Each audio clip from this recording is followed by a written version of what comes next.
नमस्कार, आप देख रहे हैं देवभूमि समाचार। मैं आपके साथ प्रियंका मलिक हाजिर उत्तराखंड की तमाम छोटी बड़ी खबरों के साथ। खबरों का रुख करेंगे, लेकिन सबसे पहले एक नजर डाल लेते हैं हेडलाइंस पर। देहरादून में सीएम धामी ने 860 चयनित अभ्यर्थियों को बांटे नियुक्ति पत्र। वन विभाग और तकनीकी शिक्षा विभाग के अभ्यर्थियों को सौंपे हैं पत्र। भविष्य के लिए दी शुभकामनाएं। 26 फरवरी से 1 मार्च तक चलेगा उत्तराखंड विधानसभा का बजट सत्र। विपक्ष ने सत्र की कम अवधि पर उठाए सवाल। कहा, ज्यादा दिन सत्र आयोजित करने से डरती है सरकार।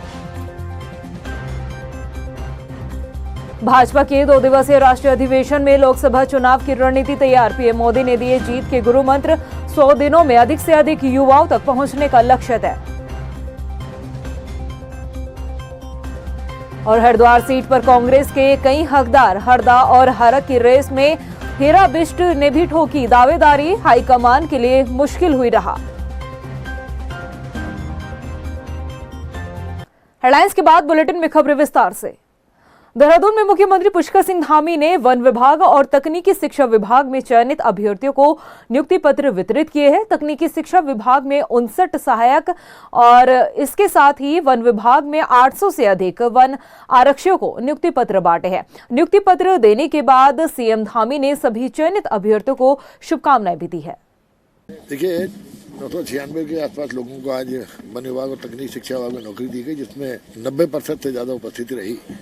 और जो वन विभाग की सबसे शुरुआती है फॉरेस्ट गार्ड में, इनमें 900 के आसपास फॉरेस्ट गार्ड्स और जो सहायक लेखाकार करीब 59 वन विभाग में और करीब 49 के आसपास तकनीक शिक्षा विभाग में उनको नियुक्ति देने का काम किया गया। निश्चित रूप से इससे कार्य क्षमता बढ़ेगी विभागों की, और कार्य क्षमता बढ़ेगी तो निश्चित रूप से विकास की गति में और इसका इजाफा होगा। और वनों को चाहे ह्यूमन वाइल्ड लाइफ कॉन्फ्लिक्ट हो, चाहे वनाग्नि की घटनाएं हो, चाहे इलीगल फेलिंग हो, इन पर प्रभावी अंकुश लगाने में हम सफल होंगे। उत्तराखंड विधानसभा के बजट सत्र की तारीख का ऐलान हो चुका है। 26 फरवरी से सत्र की शुरुआत होगी। देहरादून विधानसभा में ही बजट सत्र होना है, मगर सत्र की कम अवधि को लेकर विपक्ष ने सरकार पर निशाना साधा है। ये रिपोर्ट देखिए।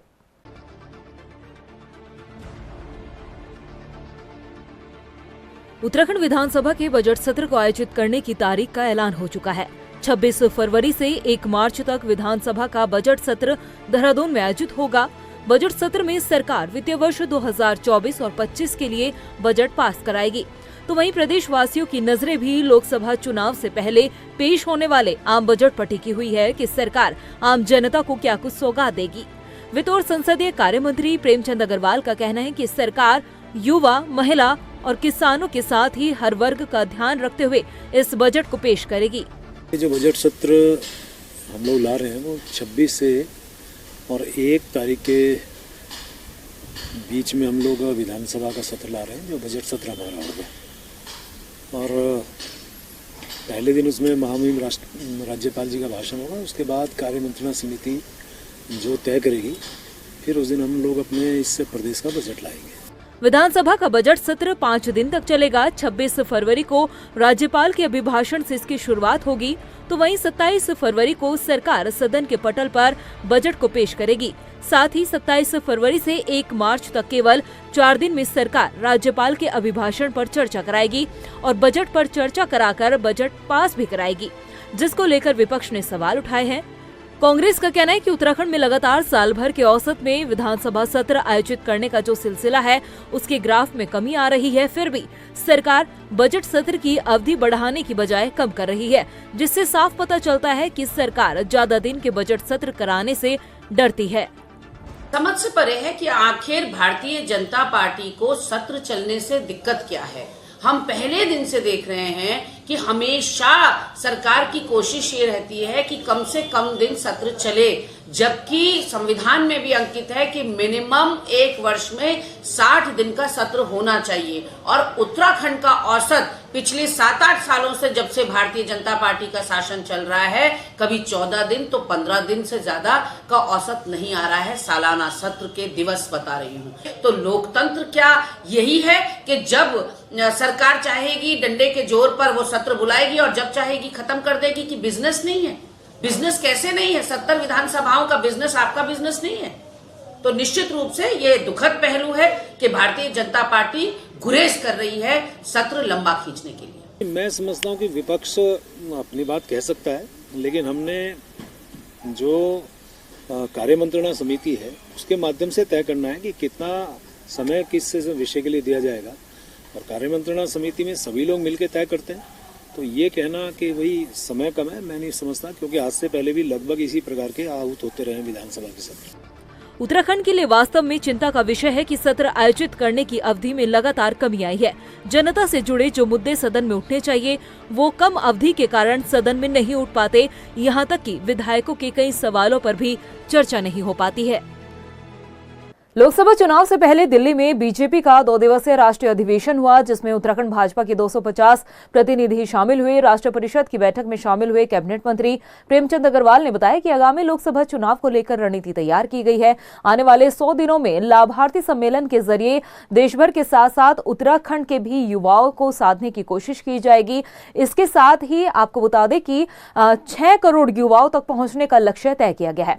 ये अभियान पूरे देश में 1 मार्च से 5 मार्च तक चलेगा। इसके अलावा लोकसभा में जनसभाओं का कार्यक्रम भी आयोजित किया जाएगा। देखिए, 2 दिन की जो राष्ट्रीय परिषद की बैठक हुई, जिसे अधिवेशन का रूप दिया गया, और हमारे उत्तराखंड से भी माननीय मुख्यमंत्री जी, माननीय प्रदेश अध्यक्ष जी, माननीय संगठन मंत्री जी, हम जैसे अनेकों लोग उसमें शामिल थे। और सबसे बड़ी बात ये है कि माननीय प्रधानमंत्री जी लगातार दोनों दिन वहाँ पे रहे, माननीय गृह मंत्री जी रहे, तमाम हमारे पार्टी के वरिष्ठगण उसमें थे। माननीय जगत प्रकाश नड्डा जी जो हमारे राष्ट्रीय अध्यक्ष हैं, उनकी अध्यक्षता में ये कार्यक्रम हुआ। वहीं बीजेपी की राष्ट्रीय कार्य परिषद की बैठक में यूसीसी के मुद्दे पर गृह मंत्री अमित शाह के जरिए तारीफ पाने के बाद उत्तराखंड के बीजेपी नेता गदगद है। कैबिनेट मंत्री प्रेमचंद अग्रवाल ने कहा है कि गृह मंत्री अमित शाह ने कार्य परिषद में उत्तराखंड की यूसीसी का जिक्र कर राज्य सरकार की नीतियों को सराहा है। देखिए, जिस प्रकार से यूसीसी के बारे में कल माननीय गृह मंत्री जी ने जिक्र किया, और बहुत साफ शब्दों में उन्होंने कहा कि उत्तराखंड पहला राज्य है जिसने यूसीसी को पारित किया।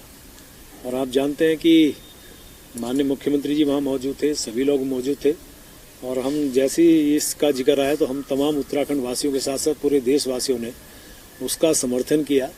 और हमारे लिए बहुत गर्व की बात थी कि पूरे राष्ट्रीय अधिवेशन में हजारों की संख्या में इस प्रकार के हमारे बारे में कहा गया। तो निश्चित रूप से हम बहुत गौरवान्वित भी हैं और उम्मीद कर रहे हैं पूरे देश में ये लागू होगा।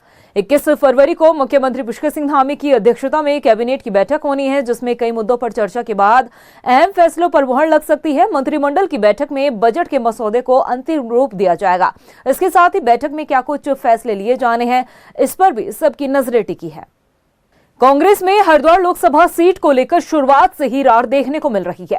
एक सीट पर कई उम्मीदवार अपनी दावेदारी पेश कर चुके हैं। हालांकि प्रत्याशियों के नामों पर अंतिम मुहर हाईकमान ही लगाएगा, मगर हरिद्वार सीट पर उम्मीदवार का नाम फाइनल करना कांग्रेस आला कमान के लिए भी आसान नहीं है। यह रिपोर्ट देखिए। हरिद्वार लोकसभा सीट के कई हकदार। कांग्रेस में एक अनार 100 बीमार जैसा हाल। हरदा हरक की रेस में हीरा बिष्ट का भी नाम। पार्टी के फैसले का हो रहा इंतजार। उत्तराखंड की 5 लोकसभा सीटों पर कांग्रेस के प्रत्याशियों को लेकर फिलहाल मंथन चल रहा है। एक तरफ कांग्रेस जिताऊ कैंडिडेट पर दाव आजमाना चाहती है, तो वहीं दूसरी तरफ हर दावेदार अपने आप को मजबूत मान रहा है, और यही वजह है कि एक सीट से कई उम्मीदवार सामने आ रहे हैं। बात अगर हरिद्वार लोकसभा सीट की करे तो इस सीट का हाल एक अनार 100 बीमार जैसा हो चला है। दरअसल हरिद्वार लोकसभा सीट से चुनाव लड़ने की रेस में पूर्व मुख्यमंत्री हरीश रावत, उनके बेटे वीरेंद्र रावत, हरक सिंह रावत समेत अब पूर्व कैबिनेट मंत्री और कांग्रेस के वरिष्ठ नेता हीरा सिंह बिष्ट का नाम भी जुड़ गया है। हालांकि ये पूर्व मुख्यमंत्री हरीश रावत हरिद्वार से चुनाव लड़ने के सवाल पर अक्सर नो कमेंट कहते नजर आते हैं, मगर इस बात को झुठलाया नहीं जा सकता है कि हरीश रावत ने साल 2019 में भले ही हरिद्वार की बजाय नैनीताल उधम सिंह नगर से चुनाव लड़ा हो, लेकिन इस बार हरिद्वार सीट से ही चुनाव लड़ने का अपना इरादा काफी पहले जाहिर कर चुके हैं। यही वजह है कि हरिद्वार क्षेत्र में हरदा कभी किसानों के लिए आवाज उठाते नजर आते हैं, तो कभी आपदा प्रभावितों के मुआवजे की मांग करते हैं। नो कमेंट, क्योंकि कौन कहां से लड़ेगा इसका निर्णय मैं नहीं करता, इसका निर्णय प्रदेश कांग्रेस करती है। हरदा के साथ साथ हरिद्वार लोकसभा सीट से हरीश रावत के बेटे वीरेंद्र रावत भी टिकट पाने की दौड़ में शामिल है। वीरेंद्र रावत का कहना है कि अगर पार्टी ने मौका दिया तो पुरजोर तरीके से हरिद्वार सीट से जीतने का प्रयास करेंगे और जीतेंगे भी। देखिए, हम पिछले 2008 से मैं वहाँ पर प्रयासरत हूँ, काम भी कर रहा हूँ और मैंने और बाबूजी ने, हरीश रावत जी ने वहाँ बहुत काम किए। तो उनके कामों को देखते हुए इस बार जनता ने बहुत अच्छा रिजल्ट भी दिया। वहाँ पर 5 हमारे विधायक जिताने का काम किया। बाकी हमारी पार्टी लोकतांत्रिक पार्टी है, हर किसी का हक है मांगने का। ये तो पार्टी हाईकमान ने तय करना है किसको देना है, और जिसको भी देगी हम सब उसको जिताने का काम करेंगे। उधर हरक सिंह रावत भी चुनाव लड़ने की इच्छा जाहिर करने के साथ साथ जीत का दावा भी कर रहे हैं। मैंने पार्टी से कहा है कि मैं हरिद्वार लड़ना चाह रहा हूँ। अगर पार्टी लड़ाती है तो लड़ाएगी तो अच्छा है, और नहीं लड़ाती किसी को लड़ाएगी तो हम काम करेंगे कार्यकर्ता के रूप में। हरिद्वार से तो हरीश रावत के बेटे भी अब तैयारी करने लगे हैं, वो भी सबको अधिकार है, लोकतंत्र यही तो अच्छा है कि अब अगर देखो सुनो, अगर किसी सीट पर ज्यादा लोग दावेदारी कर रहे हैं इसको पार्टी मजबूत हो रही है। और इन सब के बीच अब हरिद्वार सीट से चुनाव लड़ने की रेस में एक और नाम जुड़ चुका है, पूर्व कैबिनेट मंत्री और कांग्रेस के वरिष्ठ नेता हीरा सिंह बिष्ट का। हीरा सिंह बिष्ट ने हरिद्वार सीट से लोकसभा चुनाव लड़ने की इच्छा जाहिर की है। साथ ही उन्होंने ये भी कहा कि ये पार्टी का फैसला है, पार्टी जो फैसला करेगी वो सर्वोपरि होगा। मेरी अब इच्छा तो हरिद्वार से लड़ने की है, लेकिन पार्टी सर्वोपरि है। वो क्या निर्णय करती है उसको हम लोग माने, निश्चित रूप से माने। मैं टेरी से भी 2 बार चुनाव लड़ चुका हूँ, लेकिन हरिद्वार के लोगों का दबाव बहुत अधिक है। सारे ट्रेड यूनियन वहाँ पर है, कल कारखाना में काम करे, सब कह रहे आप चुनाव लड़िए। तो उनकी बात को देखकर अब हाईकमान को वो करेंगे। अभी तक तो सुन, लेकिन अब बहुत दबाव मेरे ऊपर पड़ रहा है, रोज रोज आ रहा है, सबकी भावना यही है।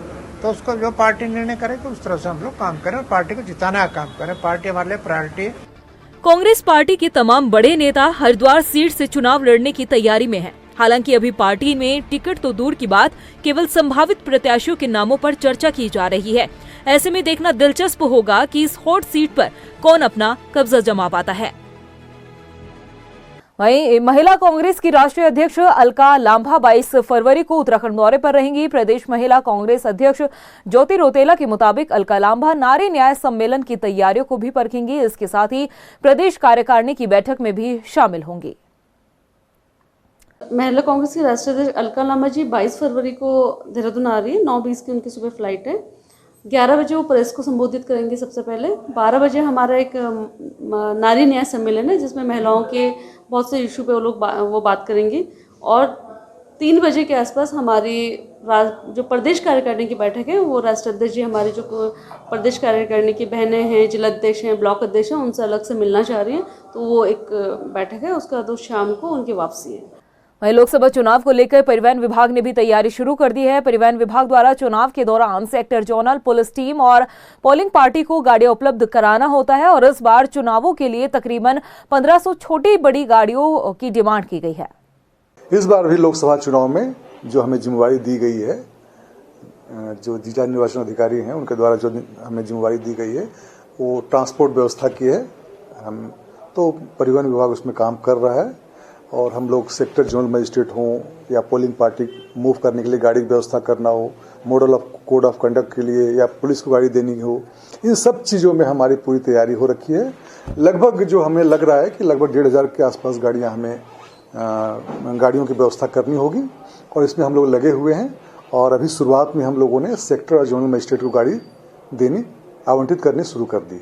वहीं देहरादून में किसानों के बकाया भुगतान को लेकर भारतीय किसान यूनियन वेलफेयर सर्विस के किसानों ने मंडी समिति में तालाबंदी कर जमकर नारेबाजी की है। किसानों ने मंडी समिति पर किसानों के भुगतान नहीं करने का आरोप लगाते हुए कहा कि मंडी समिति किसानों का भुगतान नियमित रूप से नहीं करती है, जिसके कारण विवश होकर किसानों ने मंडी समिति में ये प्रदर्शन किया है। भारतीय किसान यूनियन के अध्यक्ष सोमदत्त शर्मा ने कहा कि 3-3 साल तक किसानों का भुगतान नहीं किया जाता है। पैसे मांगने पर किसानों के साथ व्यवहार किया जाता है। अगर जो है किसान अपनी उपज सब्जी मंडी में लेकर आता है, चाहे फल है, सब्जी है या अन्न है, और उसका पेमेंट नहीं मिलेगा। पेमेंट की भी एक लिमिट होती है। सरकार कहती है कि 72 घंटे में उनको पेमेंट मिलना चाहिए, लेकिन यहाँ 3 साल से लगातार आजकल हो रही है। तो आप ये बताइए कि तालाबंदी नहीं करेंगे तो और क्या करेंगे। पैसे मांगते हैं तो हमारे साथ दुर्व्यवहार होता है, हमें धक्का दे करके जो है बाहर निकाल दिया जाता है कि भागो यहाँ से, कोई पैसा नहीं है, तुम पे लिया जाए तो ले लो। तो आज हम पैसा लेने के लिए आए हैं। लेकिन जो ये हम पे शिकायत आई है लास्ट 6 महीने पहले आई है, हमारे पास सितंबर से आई है हमारे संज्ञान में। जैसे से हमारे संज्ञान में हमने त्वरित कार्रवाई की है। अब ये 2017 के चेक लेकर किसानों को आए, अब तक किसान भी आना चाहिए था ना। अगर 2017 के चेक रखें, 2010 के चेक रखें तो अब हम उसमें क्या कर सकते। अगर वो 2010 में हमारे पास आते, 2011 में आ जाते। आप 2 करोड़ आज आप कह रहे हैं 2 करोड़, मुझे नहीं लगता कि 2 करोड़ है। जो हमने छानबीन की हमारे स्तर पे लगभग 85 लाख के आसपास बता रहे हैं, जो व्यापारी लोग बता रहे थे, उन्होंने कहा था करके कि 85 लाख है।